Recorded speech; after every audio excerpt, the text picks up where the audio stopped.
कभी कभी जिंदगी में जो दिखता है वो असलियत नहीं होता। एक बुजुर्ग साधारण कपड़े पहनकर एक 5 सितारा होटल के अंदर जाता है और वहां मौजूद हर कोई उसे भिखारी समझ लेता है। लेकिन जब उस बुजुर्ग की असली पहचान सामने आता है तो पूरे होटल की नींव हिल जाती है। सुबह का वक्त था। शहर का सबसे बड़ा 5 सितारा होटल, जहां हर रोज अमीर और बड़े बड़े अफसर आते जाते रहते थे। दरवाजे पर एक बुजुर्ग व्यक्ति धीरे धीरे कदम बढ़ाता हुआ आया। साधारण कपड़े, कंधे पर एक पुराना झोला और हाथ में लकड़ी की छड़ी। नाम था गंगा प्रसाद। जैसे ही वह होटल के गेट तक पहुंचे, गार्ड ने रास्ता रोक लिया और बोला, अरे बाबा, यहां क्यों आए हो? यह होटल गरीबों के लिए नहीं है। गंगा प्रसाद ने हल्की मुस्कान के साथ कहा, बेटा, मेरी यहां बुकिंग है, जरा चेक कर लो। यह सुनकर गार्ड जोर से हंसा और बोला, बुकिंग? यहां तो सिर्फ करोड़पति आते हैं। आपके जैसे लोग यहां का पानी तक नहीं खरीद सकते। यह सुनकर रिसेप्शनिस्ट राधा कपूर भी आ गई। उसने गंगा प्रसाद को सिर से पैर तक देखा और हंसते हुए बोली, बाबा, मुझे नहीं लगता कि आपकी कोई बुकिंग होगी। शायद आप गलत जगह आ गए हैं। गंगा प्रसाद फिर भी शांत रहे। बेटी, एक बार देख तो लो। अगर गलती हुई होगी तो मैं खुद चला जाऊंगा। राधा ने अनमने मन से कहा, ठीक है, आप वेटिंग एरिया में बैठ जाइए। गंगा प्रसाद लॉबी के कोने में जाकर बैठ गए। वहां बैठे कुछ मेहमान फुसफुसाने लगे, लगता है मुफ्त का खाना खाने आया है। इसकी औकात नहीं है यहां कदम रखने की। ये बातें गंगा प्रसाद सुन रहे थे, लेकिन चुपचाप मुस्कुराते रहे। उनकी आंखों में धैर्य और शांति थी। 1 घंटा बीत गया।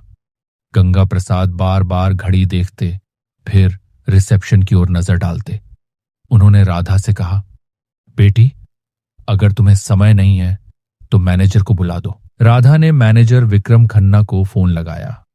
दूर से देखते ही विक्रम ने हंसते हुए कहा, यह कोई गेस्ट नहीं, बस यूं ही चला आया होगा। बैठने दो, थोड़ी देर में खुद चला जाएगा। राधा ने वही संदेश बुजुर्ग को दे दिया। गंगा प्रसाद फिर चुपचाप बैठ गए। उसी समय होटल का छोटा कर्मचारी अर्जुन शर्मा आया। उसने बुजुर्ग की ओर देखा और सम्मान से पूछा, बाबा, आप कब से बैठे हैं? किसी ने आपकी मदद नहीं की क्या? गंगा प्रसाद ने मुस्कुराते हुए कहा, बेटा, मैं मैनेजर से मिलना चाहता हूं, पर शायद वो व्यस्त हैं। अर्जुन को बहुत बुरा लगा। उसने कहा, आप चिंता मत करो, मैं जाकर उनसे बात करता हूं। लेकिन जब अर्जुन ने मैनेजर से गुजारिश की तो विक्रम गुस्से से बोला, मुझे फालतू लोगों से मत मिलवाओ, ये कोई खास नहीं है। अर्जुन मायूस लौट आया।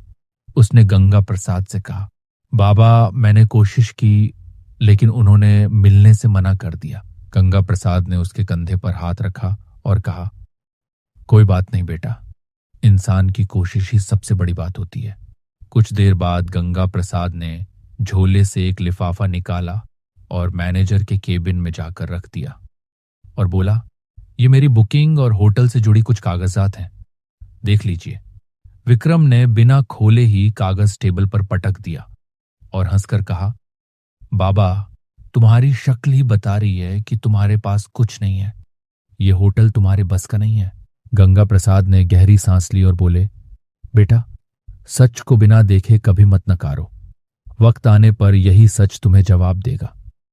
इतना कहकर वह बाहर निकल गए।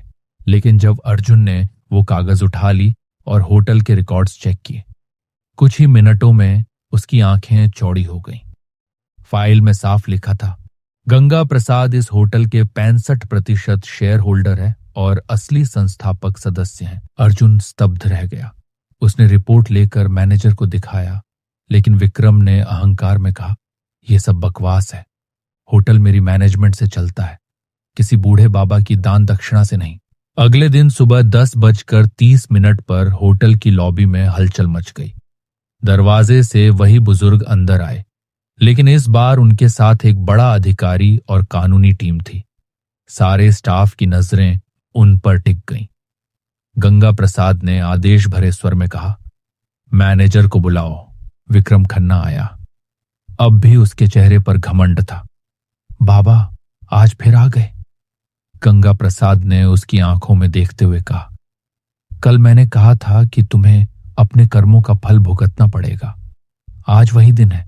साथ आए अधिकारी ने फाइल टेबल पर रखते हुए घोषणा की, इस होटल के असली मालिक गंगा प्रसाद हैं। इनके पास 65% शेयर हैं। अब से यही फैसले करेंगे। पूरा स्टाफ और गेस्ट्स हैरान रह गए। राधा के हाथ कांप गए। गार्ड और बाकी सबके चेहरे शर्म से झुक गए। गंगा प्रसाद ने कड़क आवाज में कहा, विक्रम खन्ना, आज से तुम इस होटल के मैनेजर नहीं रहोगे। तुम्हारी जगह अर्जुन शर्मा को यह जिम्मेदारी दी जाएगी, क्योंकि उसने धन नहीं, इंसानियत दिखाई थी। अर्जुन की आंखों में आंसू आ गए। वह बोला, साहब, मैंने तो बस अपना फर्ज निभाया था। गंगा प्रसाद मुस्कुराए। यही सबसे बड़ी योग्यता है बेटा। फिर उन्होंने राधा की ओर देखा और कहा, तुम्हारी गलती पहली है, इसलिए माफ करता हूं। लेकिन याद रखना, इस होटल में अब कोई भी मेहमान उसके कपड़ों से नहीं आंका जाएगा। यहां इंसानियत ही पहचान होगी। लॉबी तालियों से गूंज उठी। जो कल उनका मजाक बना रहे थे, आज वही लोग उन्हें सम्मान से नमन कर रहे थे। गंगा प्रसाद ने जाते जाते कहा, असली अमीरी पैसे में नहीं, सोच में होती है। कपड़े इंसान की कीमत नहीं बताते, उसकी इंसानियत बताती है कि वो कितना बड़ा है।